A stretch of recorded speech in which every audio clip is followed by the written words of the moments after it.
Pokémon apparu en 9G et possède plusieurs types, le plante pure, plante eau, plante roche et plante feu, qu'il obtient en portant un masque. Avec le Terra Crystal, mécanique emblématique de la 9G, il obtient un boost de stats selon la forme. SPDF pour Ogerpon eau, qui est très intéressant en Overuse pour tanker des Moon Blast de Iron Violent et de Oratoria en Terra Crystal notamment. Son Terra augmente la stat d'attaque pour Ogerpon feu, ça a été tellement fort qu'il a été banni de l'Overused.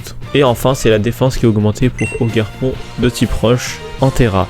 Mais bon, pour lui, comme vous vous en doutez, on va moins l'utiliser pour sa stat, mais plus pour le fait que son stab passe de 1,5 à x2, ce qui lui permet de faire de très bons dégâts. Alors quel est le meilleur des trois ? Ils ont tous un talent très intéressant, il y en a un qui a Absorbo, un autre qui a Fermeté, ça change des Pokémon défensifs du tiers type Gigancel et Oyakata. Il est assez offensif avec 120 en attaque et 110 en vitesse, ce qui fait un bon speed tier, ce qui lui permet notamment de dépasser Gretursk et Oratoria. Le type eau et plante lui permettent de passer à la fois Scorvol et à la fois Oratoria, deux top tier Overused. Cependant, les trois formes avec un double type sont obligées de porter un masque, donc on pourrait se dire que le Ogerpon normal serait plus fort avec un bandeau choix par exemple, mais taper fort ça fait pas tout en strat poké, surtout en 9G où il y a des réponses à peu près à tous les types. S'il se bloque que sur un move, surtout avec le plante pure, qui est son plus gros problème, se fait facilement wall par des pokés comme Gorhythmic, Corviknight et Roi Gada de Galar, qui sont pourtant des Pokémon très top tier en Overused. Donc pour pouvoir passer tous ces Pokémon, il faut pouvoir changer de move ou avoir des moves de soutien. Ce que Ogerpon fait très bien dans ses autres formes. Avec son move pool, notamment où il a Sabotage, encore, Demi-tour, Danse Lame, et j'en passe. Encore lui évite de se faire sweep par Dracolos et Scalpreur, et Demi-tour permet de garder l'avantage et le momentum dans la partie. Avec son bulk, il peut facilement aussi placer une Danse Lame et tanker un EV Gel à +2, c'est très compliqué. J'ai déjà mentionné sa vitesse, il peut dépasser Gretursk, Scorvol et Walking Wake, ce qui lui donne un speed tier assez intéressant. On pourrait même essayer une sorte d'investissement où il dépasse juste assez Scorvol et le reste on le met en PV, ce qui lui permettrait de encore mieux tanker les Thunderclap de Earfoot par exemple à +1, qui aurait l'énergie booster. Mais en général, on va plutôt le jouer full attaque et full vitesse, plus classique. Grâce à sa bonne défense spéciale avec le Ogerpon haut, il peut tanker un Dracométéore de Walking Wake Scarf et de Dragapult. Il tank également un Flare Blitz de Gounding Fire à +1, ce qui n'est pas donné, ce qui est assez utile pour le Revenge Kill après les pièges de rock, additionné aux dégâts de recul de Flare Blitz. Pour encore mentionner son move full, il a les Picots, et avec Sabotage pour enlever les grosses bottes, ça lui donne encore un nouveau set assez harmonieux. Vous l'avez compris, c'est le Ogerpon de type eau du puits qui est le plus joué en Overused, sa version feu étant bannie parce que trop forte, et son compère Roche qui a le talent fermeté qui est très cool, mais l'immunité eau rend ce Pokémon vraiment sympa à jouer.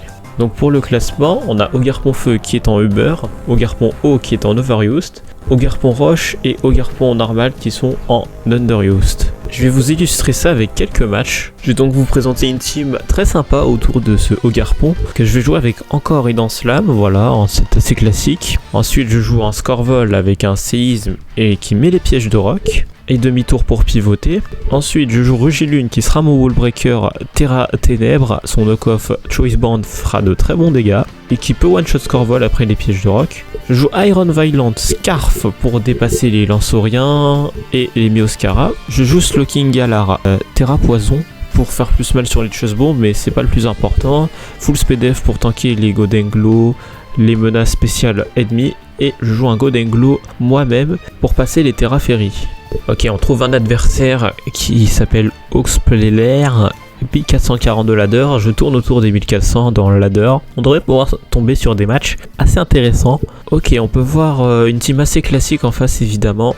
Nous aussi on est sur du très classique. J'ai envie de lead Ogerpon, parce que s'il est sur Lando, même sur l'intimidation, le EVQG aurait fait de bons dégâts. Ici il met Lansaurien Taurin qui est sa plus grosse menace, c'est vrai. Je vais aller mettre le Slowking de Galar pour voir ce qu'il me fait et voir les dégâts de la Shadow Ball. Il n'a pas fait Shadow Ball, du coup je vais faire Chili Reception je pense. Il me manque qu'il n'ait pas Scarf et je vais faire Chili Reception. Je récupère déjà un petit peu le tempo, mais son Landorus, et du coup je peux mettre le Ogerpon évidemment. Je vais peut-être pouvoir placer une SD, je sais pas encore. Je vais taper EVQGel pour l'instant. S'il me fait demi-tour Scarf, je sais pas s'il me tue. Je crois pas qu'il me tue avec un demi-tour Scarf. Ok, le EVQGel qui est passé, il a mis ses pièges de rock. Je sais donc qu'il n'est pas Scarf. Ah bah il forfeit. Il forfait, le pur plaisir. Je pense qu'il avait quelque chose à faire. Ok, je joue contre un deuxième adversaire qui joue un Cobaltium, assez intéressant. Ici, mon Rugilune qui va faire de bons dégâts si le Lando meurt. Je vais encore lead sur Ogarpon. Si mes Landoru, je vais taper Eevee QGL comme à la dernière partie. Ce qui est bien avec Eevee QGL, c'est que je suis pas touché par les Rocky Element. Ça, c'est plutôt un bon plus. Il m'a fait demi-tour et on a vu les dégâts. Je pense qu'il est défensif au vu des dégâts. Il met son Rugilune évidemment. Ici, je vais peut-être me laisser mourir. S'il met Danse Draco, je vais avoir un peu de mal à le passer. Et il y va directement avec sa Danse Draco. Je vais demi-tour tout simplement pour lui faire des petits damage.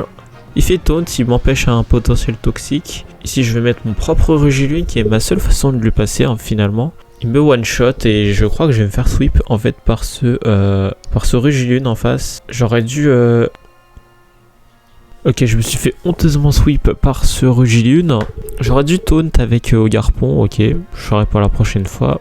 Je joue contre Hanso qui me sort une team avec du Flamigator. Ok, c'est parti. Ogarpon, je lead à chaque fois avec Ogarpon, qui a un bon match-up contre la plupart des leaders. Il me met Iron Sleeve et j'ai envie de taper une Danse Lame directement, je pense. Ça peut être un play intéressant. Est-ce que je le one-shotterai pas avec un Terrao ici? Je vais anticiper qu'il fasse Hurricane et du coup je serai plus faible au type. Du coup je vais faire Eevee QGL. Bon, le crit, je pense pas qu'il a joué. Je suis quand même en Terra. Il me joue Hydrapple qui a une double résistance à tous mes moves.